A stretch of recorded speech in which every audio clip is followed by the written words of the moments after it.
Saya rasa skripsi saya dulu itu saya baru tahu ternyata itu setara artikel atau makalah yang ada di S2. Jadi memang seremeh itu. Dulu saya menganggap omongan dosen itu, Mas, skripsi kamu itu belum ada apa-apanya. Ternyata saya baru tahu ketika sudah masuk S2. Emang benar gitu. S2 itu kita belajar di S2 untuk merubah mindset, membentuk mindset. Dimana nanti S1 mungkin kita masih terburu-buru memutuskan sesuatu atau mengambil keputusan. Di S2 kita berpikirnya secara lebih matang.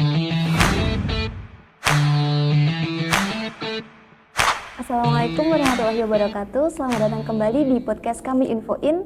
Mari belajar bersama kami.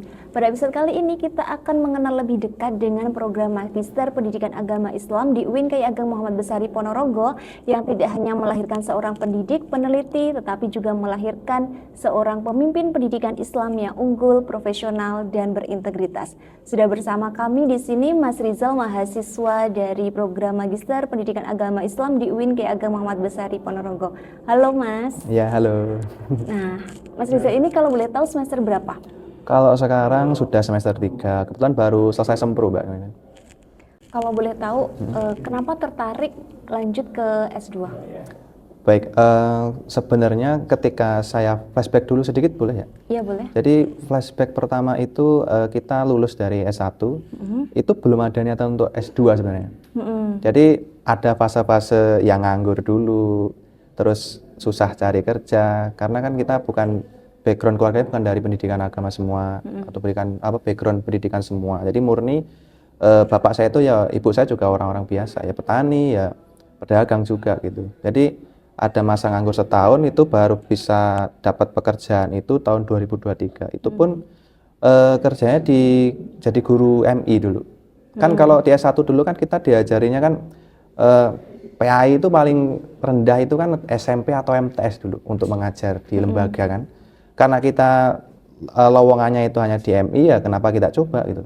Karena kita kan dapat pengalaman juga di situ.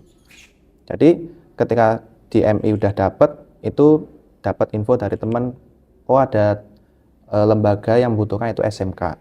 Akhirnya saya pindah ke SMK. Ketika baru 3 bulan di SMK itu saya dapat tugas piket ceritanya, Mbak. Di ruang piket itu saya nunggu kok, kayaknya S2 deh gitu. Jadi awal-awalnya kayak gabut dulu sebenarnya. Kok nggak mungkin saya stuck di sini gitu. Betul. Kita harus upgrade diri, berkembang. Dan saya juga pernah lihat itu, Dokter Teta pernah ngomong kalau S2 itu merubah mindset, gitu. Jadi alasan pertama itu karena ya gabut, kemudian berkembang, saya menemukan tujuan baru, yaitu mengubah mindset saya. Karena kan dulu pas waktu S1 kan masih terbawa-bawa ya anak-anak mahasiswa yang masih aktif untuk ya kita orasi, yang masih kenceng lah dulu. Saya ingin kok pribadi yang lebih dewasa gitu aja sih. Apa yang membedakan ketika kamu menjadi mahasiswa ketika masih S1 dengan S2 saat ini?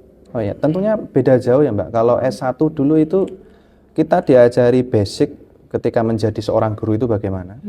Terus kita diajari materi-materi sebagai penguatan dalam materi pendidikan agama Islam.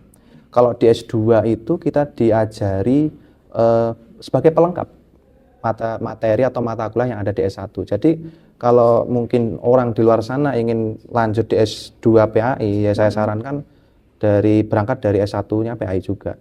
Karena di situ nanti kita akan merasakan betapa komplitnya, betapa impact-nya itu besar sekali buat kita. Itu kalau di S2 PAI. Dan kita jadi tahu dari segi teknis penulisan, dari artikel, makalah, ataupun skripsi kita dulu, itu ternyata jauh berbeda di S1 antara S2. Jadi kita diajari lagi bagaimana menulis latar belakang yang baik, terus metode yang baik bagaimana, pengambilan sampel yang tepat bagaimana, terus judul penelitian yang ini tuh kita menggunakan metode apa, kita diajari di situ. Karena setiap dosen mata kuliah di S2 ketika kita presentasi artikel itu banyak memberikan masukan di situ. Nah, kan tadi disampaikan kalau mau S2 PAI disarankan lulusnya S1-nya PAI. Ada gak sih kemungkinan ketika pengen S2-nya PAI tapi S1-nya itu di luar PAI gitu? Apakah masih bisa mengikuti arusnya S2 PAI gitu kalau menurut kamu? Kalau menurut saya sih dari opini saya itu sih bisa Mbak, karena di kelas saya itu bermacam-macam latar belakang atau background dari teman-teman itu. Bahkan ada satu kelas saya itu jurusannya psikologi S1-nya. Oh. Psikologi, terus ada juga yang jurusannya BK. Itu juga ada. Jadi saya melihat dari progres teman-teman itu, mereka juga bisa mengikuti kok. Karena materi yang ada di S2 PAI itu meskipun berbeda jauh yang ada di S1, tapi masih ada kaitannya dengan materi atau yang dibilang itu hal-hal yang umum lah yang dibahas di situ. Nah, kalau menurut kamu, apa sih keunggulan S2 PAI daripada jurusan-jurusan lain di UIN Ki Ageng Mangkunegaran di Ponorogo ini? Kalau keunggulan sih ada banyak ya Mbak. Kalau dari segi pendidikan ya jelas kita membahas seputar agama, kita lebih kompleks. Dan kita juga disiapkan untuk terjun di dunia pendidikan, baik di lembaga pendidikan yang paling bawah pun sekalipun, dari SD, SMP, SMA. Bahkan kita kan juga disiapkan untuk menjadi dosen juga kan sebenarnya. Kalau kita pendidikan di S2 gitu. Kalau ini, tadi kan berbicara tentang belajar di kelas. Ada gak sih pendukung, maksudnya fasilitas pendukung yang diberikan oleh kampus untuk menunjang skill dari mahasiswa S2 ini? Baik, kalau fasilitas sih yang secara terlihat aja ya, itu banyak sih Mbak. Kayak misalkan, kalau dulu zaman-zaman saya masih S1 di IAIN kan, dulu belum ada itu LED TV kan. Sekarang di setiap kelas sudah ada. Itu yang pertama. Yang kedua, ruangan juga sudah ber-AC juga itu. Terus WiFi juga menunjang sekali untuk karena gini. Di S2 itu kan kita tuntutannya makin banyak. Kita harus mencari sumber artikel yang ranahnya itu sudah Sinta 1 misalkan atau Sinta 2, Scopus dan sebagainya. Jadi kita butuh support internet yang sangat bagus, dan saya rasa di UIN juga sudah memberikan support itu. Sudah memberikan support itu ya untuk mendukung skill mahasiswa. Nah, kalau di S1 ada skripsi, kalau di S2 kan ada tesis. Ada tesis. Kalau menurut kamu bagaimana proses penulisan tesis di S2 ini dan pendampingan dari dosen pembimbing? Baik, kalau pendampingan dari dosen pembimbing, mungkin saya bicarakan dulu perbedaan skripsi sama tesis ya. Kalau saya rasa sejauh ini begitu saya terjun langsung di S2 dan merasakan dan juga menikmati prosesnya pendidikan di S2 itu kelihatan sekali. Jadi saya rasa skripsi saya dulu itu saya baru tahu ternyata itu setara artikel atau makalah yang ada di S2. Jadi memang seremeh itu. Dulu saya menganggap omongan dosen itu, Mas, skripsi kamu itu belum ada apa-apanya. Ternyata saya baru tahu ketika sudah masuk S2. Emang benar gitu. Jadi di atas langit masih ada langit. Betul. Dan saya rasa pun nanti ketika saya masuk S3 itu juga terasa, berarti tesis saya belum ada apanya sama disertasi ya gitu. Gitu. Itu yang pertama. Yang kedua, kalau dari segi pembimbingan dosen itu kita benar-benar direbus Mbak. Istilahnya ya. Kita benar-benar direbus, ditata dengan baik, bahkan setiap pertemuan, bahkan sebelum masuk lah, kita itu disiapkan untuk menyiapkan judul proposal tesis ketika mau masuk S2.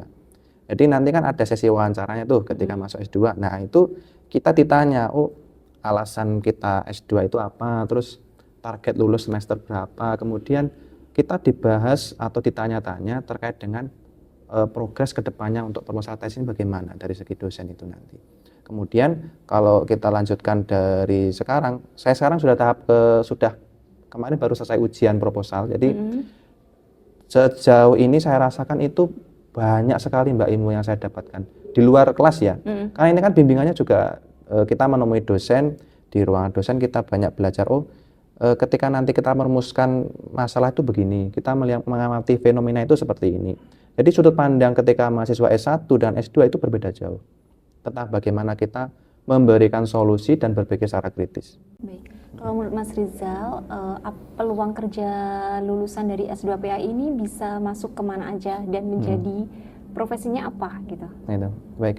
Yang jelas kita kalau dari segi bidang pendidikan agama Islam itu tidak jauh larinya pasti dari lembaga pendidikan. Baik itu lembaga pendidikan formal atau non formal. Yang penting kita terjunnya di pendidikan. Dan kita tadi saya juga sudah sampaikan bahwa kita disiapkan untuk menjadi dosen juga. Nah, di mana nanti kita bisa berpeluang untuk mengajar di kampus. Kemudian kalau di luar itu kita juga bisa menjadi seorang peneliti. Itu. Tadi kan sudah bicara tentang fasilitas yang diberikan kampus untuk menunjang skill dari mahasiswanya. Sekarang berbicara tentang beasiswa. Ada nggak sih beasiswa yang dikasih kampus untuk mahasiswa S2 PAI ini? Kalau untuk beasiswa ada Mbak setiap tahun. Kan itu merupakan suatu program tersendiri ya untuk dari kampus untuk mahasiswanya. Ketika kita melihat mahasiswa yang spesial ini kita berhak nggak sih untuk dapat beasiswa itu gitu. Karena di setiap tahun itu ada perbedaan pemberian beasiswa. Jadi misalkan kalau tahun ini harus hafal berapa juz itu kalau yang kemarin ya. Kalau yang sekarang untuk tahun ini saya belum mengikuti Mbak. Jadi kalau tahun lalu ada memang. Sekarang juga masih ada. Nah, ini mungkin ada teman-teman yang lulusan dari S1 mau lanjut ke S2 PAI. Ini ada nggak sih bisa dibagi tipsnya cara pendaftaran dan persyaratannya masuk di S2 PAI itu apa aja? Baik. Daftarnya lewat online sebenarnya. Kita mengunjungi aja di situs itu, di web itu Pascasarjana YN Ponorogo. Di PMB itu udah ada. Jadi nanti kita ada menu di situ, kita tinggal ikuti menu yang ada. Di situ ada formulir, kita ngisi formulir. Kemudian nanti kita dapat surat rekomen dari pihak kampus yang dimana itu nanti kita mengisi. Kemudian kita menemui dosen setidaknya tiga dosen atau 2 dosen untuk mendapat rekomendasi kira-kira lanjut masuk bisa masuk di S2 atau tidak begitu. Terakhir nih Mas, ada nggak sih pesan untuk lulusan S1 yang mungkin mau masuk ke program S2 PAI UIN Ki Ageng Muhammad Besari Ponorogo ini, kenapa harus memilih S2 PAI? Baik, kalau kenapa harus memilih, yang pertama itu nanti berangkat dari pribadi masing-masing, karena kuliah itu sebuah pilihan. Kita tidak mungkin melangkah ke jalan yang kita inginkan kalau hati kita tidak tergerak ke situ. Yang paling nyata adalah impact-nya sangat besar sekali untuk hidup kita.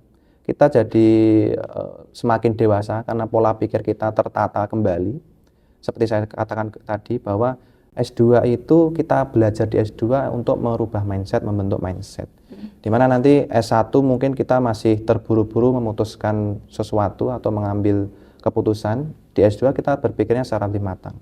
Kemudian kita juga mendapatkan ilmu yang lebih kompleks daripada S1. Karena kita diajari moderasi beragama itu dari segi penerapannya bagaimana, terus dari segi teorinya bagaimana, kemudian kita juga diajari tentang bagaimana cara menulis artikel atau karya ilmiah yang baik.